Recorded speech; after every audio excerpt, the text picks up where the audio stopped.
Bismillahirrahmanirrahim. Assalamualaikum warahmatullahi wabarakatuh. Alhamdulillahi rabbil alamin. Hamdan tayyiban katsiran mubarakan fih kama yuhibbu wa yarda. Asyhadu an la ilaha illallah wahdahu la syarika lah. Wa asyhadu anna Muhammadan abduhu wa rasuluhu la nabiyya wa la rasula ba'dah. Allahumma fassalli wa sallim wa barik ala sayyidina Muhammadin wa ala alihi wa ashabihi wa man tabi'ahum bi ihsanin ila yaumiddin. Faqad qala ta'ala fi kitabihil karim, ya ayyuhalladzina amanu taqullaha haqqa tuqatih wa la tamutunna illa wa antum muslimun. Sadaqallahul azim. Subhanaka la ilma lana illa ma 'allamtana innaka antal alimul hakim. Allahumma inna nas'aluka 'ilman nafi'a wa na'udzu bika min 'ilmin la yanfa'. Allahumma la sahla illa ma ja'altahu sahla wa anta taj'alul hazna idza syi'ta sahla. Ma'asyiral muslimin, jamaah salat maghrib Masjid Al-Hidayah yang mudah-mudahan kita sama-sama dimuliakan dan dirahmati oleh Allah Subhanahu wa taala. Alhamdulillah, pada malam hari ini Allah kumpulkan kita kembali di rumahnya yang mulia ini guna kita melanjutkan di antaranya kajian rutin kita membahas Asmaul Husna, nama-nama Allah yang indah. Dan insya Allah pada malam hari ini kita akan membahas nama Allah yaitu At-Tawwab. Ya, At-Tawwab. Apa arti At-Tawwab? Ya, menerima taubat. Sebelum kita membahas lebih jauh nama At-Tawwab, kita sedikit memurajaah tentang dua nama yang sudah kita bahas di pertemuan sebelumnya. Karena dua nama sebelumnya ini memiliki makna yang hampir mirip ya dengan At-Tawwab. Apa dua pembahasan sebelumnya? Yaitu Al-Ghafur ya, atau Al-Ghaffar dan Al-Afu. Ya, Al-Ghafur artinya apa? Maha pengampun. Al-Afu artinya Maha memaafkan. At-Tawwab Maha menerima taubat. Maknanya hampir mirip. Ya, tapi nanti kalau kita sudah bahas ya ketiga-tiganya, maka kita akan faham di mana letak perbedaan ketiga nama tersebut. Al-Ghafur dan Al-Ghaffar ya, yang kita sudah bahas bersama-sama ini memiliki makna yang berbeda ya. Makna asalnya sama, yaitu Maha mengampuni, tapi ulama membedakan antara Al-Ghafur dan Al-Ghaffar. Al-Ghafur itu apa? Al-Ghafur itu fi kaifiyah ya. Seberapa besar dosa yang dilakukan oleh hambanya, maka Allah Al-Ghafur. Adapun Al-Ghaffar itu fil kimiyah, jumlah. Artinya seberapa banyak dosa yang dilakukan oleh hamba, maka Allah adalah Al-Ghaffar. Paham Pak ya? Baik. Dan jemaah yang dimuliakan oleh Allah Ta'ala, kedua nama ini ya, agar manusia itu kemudian tidak berputus asa dari rahmat Allah Ta'ala. Karena target iblis ya, itu adalah bagaimana hamba-hamba yang melakukan dosa itu kemudian merasa putus asa dari rahmat Allah. Bagaimana hamba-hamba yang melakukan dosa dan kemaksiatan merasa jauh dari ampunan Allah. Ini target iblis ya, di dalam dosa-dosa yang dilakukan oleh seorang hamba. Nah, jamaah yang dimuliakan oleh Allah Ta'ala, kemudian nama yang kedua, Al-Afu. Allah zat yang maha memaafkan. Ya. Memaafkan sama mengampuni sama nggak, Pak? Tidak. Apa bedanya? Yang maaf menghapus semua dosa yang pernah terjadi. Hanya mengampuni yang lain. Baik, barakallahu fiik. Jadi beda Al-Ghafur dan Al-Afu. Ya, kalau Al-Ghafur itu Allah mengampuni tapi dosa-dosanya masih terlihat. Jadi nanti di akhirat, ya, dosa-dosa yang telah diampuni oleh seorang hamba itu masih terlihat. Oh, fulan melakukan ini, ya, pada hari ini bermaksiat ini dan itu. Ya, tapi Al-Afu, Allah maha memaafkan dan kemudian Allah menghapus kesalahan-kesalahan hambanya. Maka nanti di akhirat seorang hamba takjub. Ya, padahal dulu saya melakukan kemaksiatan ini dan itu. Kok di dalam amal catatan enggak tercantum? Karena Allah Al-Afu, Allah memaafkan dan kemudian menghapus keburukan-keburukan hambanya. Nah, ini kedua nama yang sudah kita bahas, ya, yang hampir mirip maknanya dengan At-Tawwab. Nah, maka kita bahas pada kesempatan malam hari ini, yaitu nama Allah yang mulia At-Tawwab, yang maha mengampuni. Baik, yang maha menerima taubat. Nama Allah At-Tawwab di dalam Al-Quran Allah sebutkan sebanyak 11 kali. Dan 11 kali penyebutan At-Tawwab di dalam Al-Quran itu selalu bergandengan dengan nama-nama yang lain. Kalau tidak salah, satu, ya, itu bergandengan dengan nama Al-Hakim, ya, dan yang lainnya, 10 yang lainnya itu bergandengan dengan Ar-Rahman, ya, atau Ar-Rahim. Secara harfiah, ya, nanti akan kita bahas, ya, apa hikmah dibalik Allah menggandengkan nama At-Tawwab, ya, maha menerima taubat, dan Ar-Rahim, maha penyayang. Apa hikmah Allah menggandengkan At-Tawwab, maha menerima taubat, dengan Al-Hakim, yang maha bijaksana. Baik, yang pertama kita bahas dulu terkait dengan makna At-Tawwab.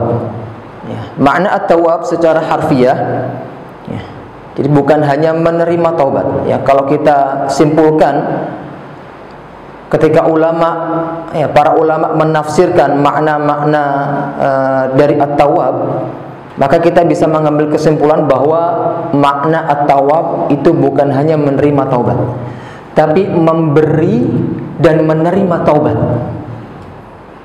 Ya, memberi dan menerima taubat. Allah memberi kepada hambanya, ya, hati yang bergerak kemudian sadar untuk bertaubat, dan kemudian Allah menerima taubat hambanya. Jadi kata Imam Ibnu Qayyim rahimahullah, taubatnya seorang hamba itu berada di antara taubat dari Allah Subhanahu wa taala. Yang pertama, Allah berikan kepadanya hidayah, ya, agar dia kemudian mampu untuk bertobat, dan kemudian di akhir Allah terima taubat hamba tersebut. Jadi hamba yang bertobat, ya, sejatinya itu di antara dua taubat dari Allah Subhanahu wa taala. Yang pertama, Allah memberikan jalan, yang memberikan hidayah untuk hamba tersebut bertaubat, dan kemudian yang terakhir Allah menerima taubatnya. Jemaah yang dimuliakan oleh Allah taala, maka, ya, At-Tawwab, ya, itu artinya adalah Allah yang memberi dan kemudian menerima taubat. Di dalam bahasa Arab, ya, orang-orang Arab, ya, menyebut At-Tawwab, ya, itu memiliki sifat mubalaghah, ya, sifat mubalaghah. Mubalaghah itu artinya sering, ya, sangat, luar biasa, ya, dan seterusnya. Apa bentuk luar biasanya At-Tawwab ini? Setidaknya ada dua, ya, bentuk luar biasanya dari nama Allah At-Tawwab. Yang pertama terkait dengan kaifiyah, ya. Yang kedua terkait dengan al-kimmiyah, ya. Al-kaifiyah adalah kualitas, ya, dan kemudian al-kimmiyah adalah kuantitas. Artinya Allah Subhanahu wa ta'ala mengampuni seberapa besar dosa seorang hamba, dan Allah akan mengampuni seberapa banyak dosa yang hamba lakukan. Ini luar biasanya Allah Subhanahu wa ta'ala, ya, ketika menyebutkan namanya At-Tawwab dengan bentuk mubalaghah. Baik, jamaah yang dimuliakan oleh Allah Ta'ala, kita sebagai manusia, ya, tentu bukan At-Tawwab, ya, kita bukan At-Tawwab. Kalau ada orang yang berbuat salah kepada kita 1 kali, 2 kali, 3 kali, mungkin kita masih bisa memaafkannya, memberikan ampun kepadanya. Tapi kalau sudah sampai berikutnya 4 atau 5 kali, maka kita sering tidak mampu untuk memberikan maaf.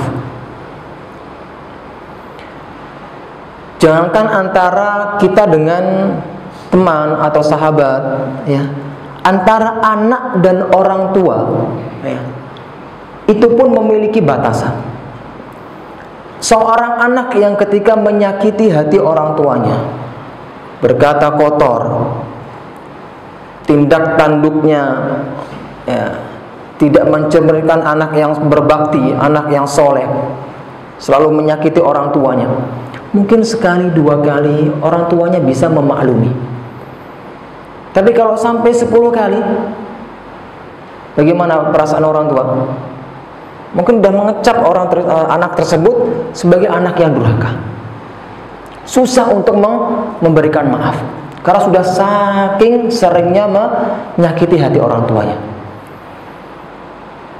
Orang yang paling mencintai kita itu siapa, Pak? Orang tua, kan?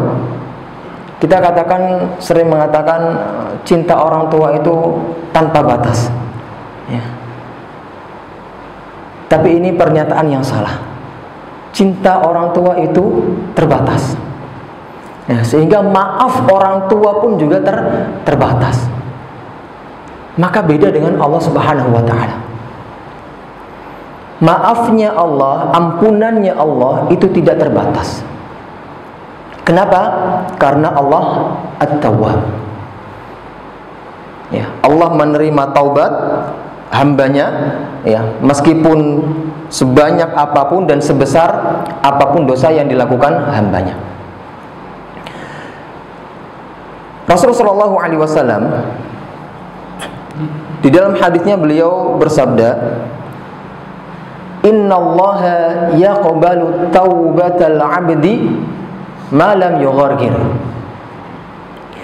Sesungguhnya Allah Subhanahu wa ta'ala akan menerima taubat hamba sampai yughargir, ya, dalam keadaan ghargharah. Kalau bahasa Arab yang sering kita pakai, yughargir itu artinya ngorok, ya. Ghargharah itu kondisi seorang yang sedang ngorok. Tapi maksud ghargharah di sini adalah sakaratul maut. Ya, jadi Allah Subhanahu wa ta'ala, ya, akan menerima taubat hambanya sampai sakaratul maut, ya, nyawa berada di tenggorokan. Jemaah yang dimuliakan oleh Allah, berapa kali hamba berdosa, ya, sehingga dia berhak mendapat ampunan Allah Subhanahu wa ta'ala? Berapa maksimalnya, Pak? Ada batas maksimal enggak? Batas maksimal hamba bermaksiat sekian. Maka ketika melebihi jumlah ini, Allah tidak akan mengampuninya. Ada jumlah batasannya nggak Pak? Nggak ada. Ya, tidak ada batasan ya taubat seorang hamba. Jawabannya hadis ini. Malam yughargir. Selama nyawa masih di dalam badan, maka Allah akan terus membuka lebar pintu ampunannya. Maka pertanyaannya, kapan kita mengetahui ya nyawa itu berada di tenggorokan kita? Kan ini pertanyaannya. Sebuah pertanyaan yang tidak ada orang yang mampu untuk menjawabnya.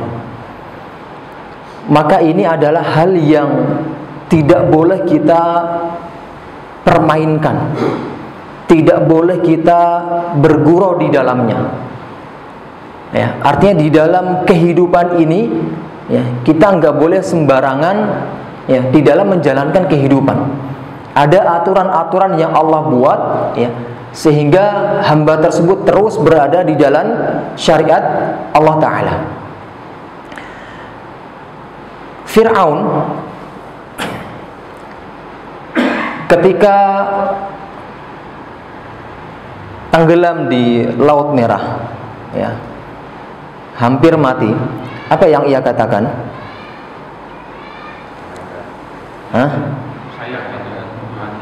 Ya, amantu bi Rabbi Musa wa Harun. Saya telah beriman ya kepada Tuhannya Musa dan Harun. Tapi pertanyaannya, apakah Allah terima taubatnya Fir'aun? Tidak. Ya, karena notabene taubatnya seorang kafir ya itu adalah ketika nyawa sudah sampai di tenggorokan, baru mereka bertobat. Sehingga taubatnya Fir'aun itu tidak diterima oleh Allah Ta'ala. Allah alam, ada kisah yang menyatakan bahwasanya kemudian mulut Fir'aun dilempar oleh tanah oleh malaikat sehingga tidak jadi mengucapkan syahadat. Ya, tapi intinya Fir'aun tidak diterima taubatnya oleh Allah Subhanahu wa Ta'ala. Karena apa? Karena nyawa sudah sampai di tenggorokan. Jadi jamaah yang dimuliakan oleh Allah Ta'ala, At-Tawwab, ya, Allah yang maha mengampuni, ya, itu tanpa batas. Ya, selama nyawa masih dikandung badan, ya, maka Allah tetap membuka pintu ampunannya dengan selebar-lebarnya. Ibnu Katsir di dalam tafsirnya, beliau menafsirkan At-Tawwab ya, itu sebagai bentuk rahmat Allah yang tidak terbatas. Ya, ini makna At-Tawwab menurut Ibnu Katsir, bahwa rahmat Allah terhadap hambanya itu tidak terbatas. Di pertemuan-pertemuan sebelumnya sudah kita sampaikan bahwasanya di arsy Allah itu tertulis ya, rahmati ghalabat ghadabi. Rahmatku itu jauh lebih banyak, ya, jauh lebih besar daripada murkaku. Ya, jadi Allah Subhanahu wa Ta'ala At-Tawwab ya, itu akan terus mengampuni dosa-dosa hambanya sampai hamba tersebut ya nyawanya berada di tenggorokan. Jamaah yang dimuliakan oleh Allah Ta'ala, ketika kita tidak mengetahui ya kapan nyawa kita sampai di tenggorokan, maka kita jangan kemudian tertipu oleh diri kita sendiri. Ada orang yang merasa usianya masih muda, ya, sehingga dia berpikir, saya masih muda, ya, nyawa saya masih panjang. Ada orang yang berpikir ketika dia dalam keadaan sehat, badan saya masih sehat, ya, nyawa saya masih panjang. Ini bentuk tipuan di dalam diri kita sendiri, ya. Maka kita sebagai orang yang cerdas, kita harus memandang kematian itu adalah suatu yang dekat. Jadi orang yang cerdas dan orang yang berbahagia itu ketika memandang kematian dengan pandangan Subhanahu wa Ta'ala untuk bermaksiat. Dan orang yang bodoh. Orang yang merugi adalah orang yang memandang kematian dengan pandangan yang jauh. Dia menganggap bahwasanya kematian itu jauh darinya, sehingga dia sangat mudah terjerumus ke dalam kemaksiatan. Pada dasarnya, kemaksiatan, dosa-dosa yang dilakukan, zina, apalagi khamar, makan harta riba, ini mampu mereka lakukan karena apa? Karena mereka merasa kematian itu jauh darinya. Kalau mereka menganggap kematian itu dekat darinya, maka mustahil dia berani untuk melakukan dosa-dosa tersebut. Tapi karena dia menganggap, merasa, oh kematian ini masih jauh, saya masih muda, saya masih sehat, maka dia akan berani melakukan perbuatan-perbuatan keji tersebut. Baik, jemaah yang dimuliakan oleh Allah, mati itu tidak butuh tua. Mati itu tidak butuh sakit. Sering kita melihat tetangga, usianya masih muda, Allah wafatkan. Kita melihat tetangga sebelah, dalam keadaan yang sehat, segar bugar, pada malam hari, tiba-tiba di pagi harinya sudah meninggal. Jadi mati itu tidak memandang kondisi apapun. Mau tua, mau muda, mau sehat, mau sakit, bisa datang kapan saja. Baik, jamaah yang dimuliakan oleh Allah Subhanahu wa taala. Jadi sekali lagi, kondisi satu-satunya manusia itu terjatuh ke dalam dosa itu ketika dia merasa tidak dekat dengan kematian. Kenapa hal ini bisa terjadi? Hal ini terjadi di antaranya adalah kebusukan iblis. Laknatullah. Apa kata iblis? Iblis bertekad, ia sudah memproklamirkan dirinya di dalam Al-Quran, wala umanniyannahum, dan sungguh saya akan benar-benar membuat mereka itu selalu berangan-angan manusia. Jadi berangan-angan yang panjang, sampai benar-benar kemudian tidak melihat kematian di hadapannya.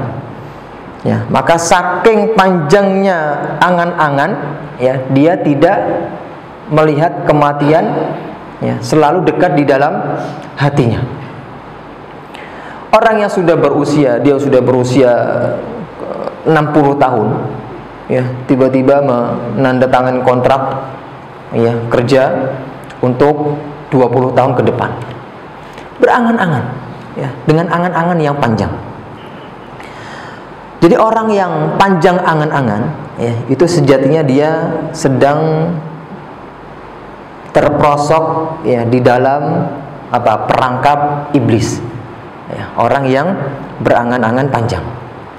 Nah, inilah at-tawwab, jamaah yang dimuliakan oleh Allah, yang maha memberi dan kemudian menerima taubat. Baik, di dalam Al-Quran nama at-tawwab itu bergandengan dengan nama yang lain.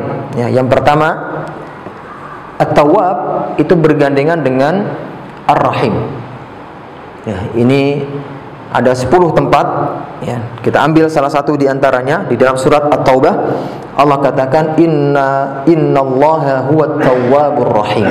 Sesungguhnya dialah Allah yang maha memberi dan menerima taubat, dan ar-rahim, maha mengasihi.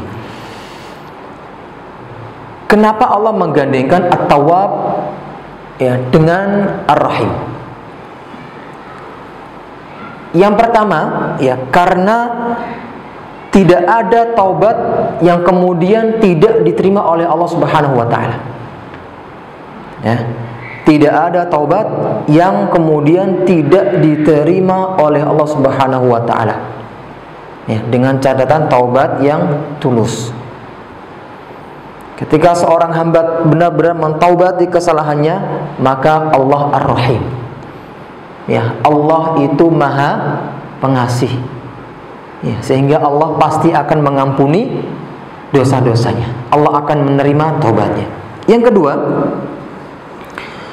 begitu orang bertaubat, ya, maka Allah langsung menghapuskan ya segala hukuman orang tersebut. Padahal kaidahnya itu orang yang melakukan kesalahan itu harus dihukum. Ya, orang yang melakukan pelanggaran harus dihukum. Ini kaidahnya. Tapi Allah Subhanahu wa taala karena Dia adalah At-Tawwab, yang Maha memberi dan menerima taubat, sehingga tidak ada lagi hukuman ketika hamba tersebut bertaubat. Ya.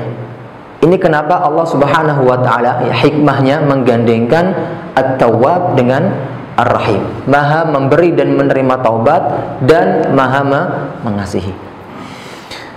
Jamaah yang dimuliakan oleh Allah Subhanahu wa taala. Jadi tidak ada hukuman karena taubat. Ya, ketika seseorang taubat maka hukumannya Allah hilangkan. Ya. Jadi sebab apa adanya hukuman ya itu karena kesalahan-kesalahan yang tidak ditaubati. Ya, saya ulangi, sebab adanya hukuman itu karena kesalahan-kesalahan yang tidak ditaubati. Maka misal ya 10 tahun yang lalu ya kita punya dosa yang belum kita taubati, maka segera taubati. 5 tahun yang lalu kita pernah berinteraksi dengan riba, maka taubati. Ya, karena kalau dosa-dosa tersebut kita tidak taubati, maka kaidah tetap berlaku. Ya, yang melakukan kesalahan dia akan dihukum. Tapi kesalahan ini bisa Allah hapus dengan apa? Dengan taubat orang tersebut. Baik. Jamaah yang dimuliakan oleh Allah Subhanahu wa taala. Jadi hukuman terbesar yang dirasakan oleh manusia itu bukan ketika orang tersebut sedang menjalani kehidupan ini. Tapi hukuman terbesar manusia adalah ketika manusia berada dalam kondisi sedang melepas kehidupan ini. Kalau kita dihukum oleh Allah ya, ketika kita masih hidup dengan misal kecelakaan atau kebangkrutan, ya, bisnis kita hancur, ini bukan hukuman terbesar. Tapi hukuman terbesar dari Allah adalah ketika kita sedang apa? Melepas kehidupan ini, sakaratul maut. Ketika orang-orang di samping kita ya sedang mentalkin kita la ilaha illallah, kemudian kita tidak mampu untuk mengucapkannya. Kenapa? Sebab manusia ya naudzubillah tidak mampu mengucapkan kalimat la ilaha illallah ketika sakaratul maut, karena tertahan oleh dosa-dosa yang tidak ditaubati selama hidupnya. Ya, makanya orang itu bisa kesusahan ya ketika mengucapkan la ilaha illallah ketika sakaratul maut. Padahal kalau kita sekarang normal ini ya mengucapkan la ilaha illallah itu sangat mudah sekali. Anak kecil pun bisa melafalkannya. Tapi ketika dalam kondisi sedang keadaan sakaratul maut, ya, ini kondisi yang sangat mengerikan. Ya, sehingga orang yang mampu ya mengucapkan la ilaha illallah adalah mereka yang telah mentaubati dosa-dosanya yang telah mereka lakukan. Dan orang yang tidak mampu mengucapkan la ilaha illallah pada sejatinya mereka belum mentaubati dosa-dosa yang ia lakukan. Naudzubillah. Jamaah yang dimuliakan oleh Allah Subhanahu wa taala, ini yang pertama, penggandengan nama Allah At-Tawwab dengan Ar-Rahim. Yang kedua, Allah gandengkan nama At-Tawwab dengan Al-Hakim. Allah katakan di dalam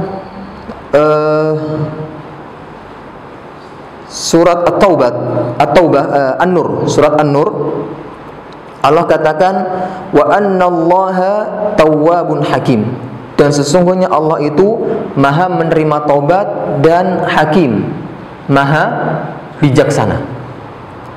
Maha bijaksana. Baik. Kenapa Allah menggandengkan At-Tawwab dengan Al-Hakim? Yang pertama, di antara kebijaksanaan Allah Subhanahu wa taala, yaitu Allah menunda hukuman atas dosa hamba agar hamba tersebut dengan mudah kembali dan mentobati dosa-dosanya. Ini yang pertama. Di antara kebijaksanaan Allah Subhanahu wa taala yaitu apa? Allah menunda hukuman atas dosa yang dilakukan hamba agar hamba tersebut dengan mudah bertaubat dan kembali kepada Allah Subhanahu wa taala. Karena di antara nama Allah Subhanahu wa taala itu adalah Al-Halim. Apa arti Al-Halim? Al-Halim itu adalah zat yang tidak mudah terpancing dengan kesalahan orang. Jadi Allah itu tidak mudah terpancing dengan kemaksiatan yang dilakukan oleh hambanya, sehingga Allah menunda hukuman atas dosa hambanya. Allah tangguhkan hukumannya agar hamba tersebut menemukan jalan yang lebih mudah untuk kembali.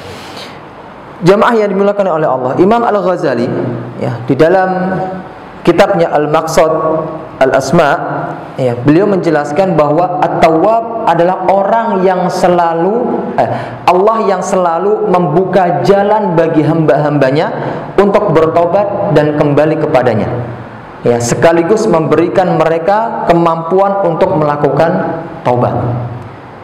Ini makna At-Tawwab menurut Imam Al-Ghazali, bahwasanya Allah Subhanahu wa taala selalu memberikan jalan pulang kepada hamba-hambanya.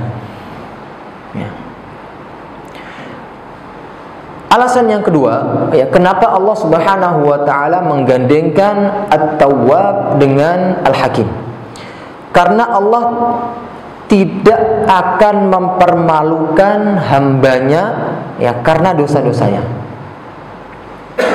Ini diantara bentuk kebijaksanaan Allah Subhanahu wa taala. Allah menutup dosa-dosa hambanya sehingga hamba tersebut merasa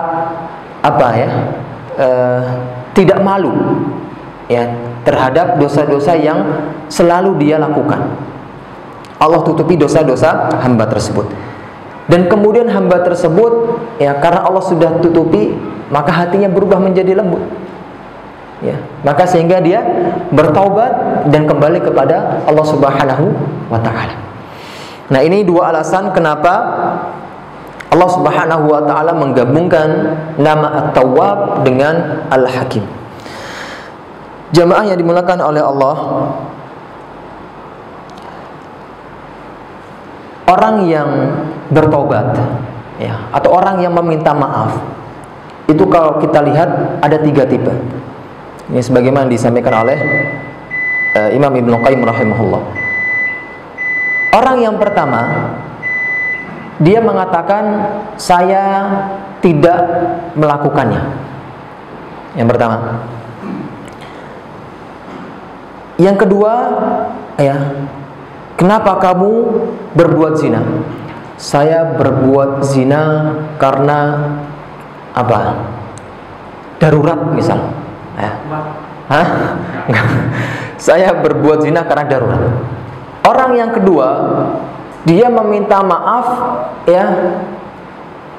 dengan seolah-olah menjadikan alasan tersebut agar diberikan maaf. Jadi menyederhanakan kesalahan-kesalahan dengan alasan. Yang kedua, kenapa kamu berzina? Saya berzina karena saya khilaf dan saya mengakui dan saya tidak akan mengulangi perbuatan itu lagi. Kira-kira di antara ketiga tadi, mana taubat yang betul? Yang pertama adalah dia mengatakan saya tidak akan mengulanginya lagi, saya tidak akan berzina. Yang kedua, ditanya kenapa kamu berzina? Karena saya darurat. Ada alasan-alasan. Yang ketiga, kenapa kamu berzina? Ya, saya berzina karena khilaf dan kemudian saya bertobat, tidak akan mengulangi lagi. Saya menyesalinya. Tentu tipe yang ketiga inilah yang dianggap taubatnya benar. Jamaah yang dimuliakan oleh Allah Subhanahu wa taala, ada sebuah hadis yang berbicara tentang 3 orang sahabat, ya, 3 orang sahabat yang tidak ikut serta di dalam perang Tabuk. Ya. Sahabat yang bernama Ka'ab bin Malik, ya, Hilal bin Umayyah, dan Murarah bin Ar-Rabi'. Ketiga sahabat ini tidak ikut serta di dalam perang Tabuk. Maka kemudian, ya, di antara orang-orang yang tidak ikut perang Tabuk ada 3 sahabat ini, dan banyak yang tidak ikut serta. Orang-orang munafik pun sama, mereka tidak ikut serta di dalam perang Tabuk. Ketika Rasulullah kembalinya dari perang Tabuk, ya, maka orang-orang munafik menghampiri Rasulullah dengan menyatakan, ya, kenapa kalian tidak ikut perang Tabuk? Saya tidak ikut perang Tabuk, ya, karena saya mendengar berita, ya, bahwasanya gadis-gadis di sana itu gadisnya cantik-cantik, sehingga saya khawatir, ya, akan tergoda dengan gadis-gadis tersebut. Akan tetapi ketiga sahabat tadi, Ka'ab bin Malik, Hilal bin Umayyah, dan Murarah bin Ar-Rabi', mereka tidak memberikan alasan. Ya. Padahal mereka ini adalah orang yang jago berargumen. Ya, tapi mereka tidak memberikan alasan apapun. Ya, mereka mengakui kesalahannya. Ya, karena ketidakikutsertaan di dalam perang Tabuk. Nah, kejadian ini kemudian Allah turunkan firman, ya, di dalam Al-Quran, ya, di dalam surat At-Taubah ayat 117. Allah berfirman, laqad taballahu 'alan nabiyyi wal muhajirin wal ansar. Sungguh Allah telah menerima taubatnya, Nabi dan orang-orang muhajirin dan orang-orang ansar. Alladzina taba'uhu fi sa'atil usrah, yang mana mereka ikut perang Tabuk tadi. Ya, kemudian di ayat yang berikutnya, ayat yang 118, Allah katakan wa 'alal thalathatil ladzina khulifu. Ya, dan ketiga orang yang ditinggalkan. 3 orang sahabat yang tidak ikut perang Tabuk tadi, ya, Ka'ab bin Malik, Hilal bin Umayyah, dan Murarah bin Ar-Rabi'. Hatta idza daqat 'alaihimul ardu bima rahubat wa daqat 'alaihim anfusuhum. Ya, sehingga ketika bumi terasa sempit, ya, bagi mereka, padahal bumi itu luas, dan jiwa mereka juga terasa sempit. Wa dhannu an la malja'a minallah illa ilaihi. Serta mereka mengetahui bahwa tidak ada tempat untuk berlari dari siksaan Allah, melainkan kepadanya Allah saja. Jadi mereka mengakui bahwasanya ketidakikutsertaan mereka di dalam perang Tabuk, ya, karena kesalahan mereka.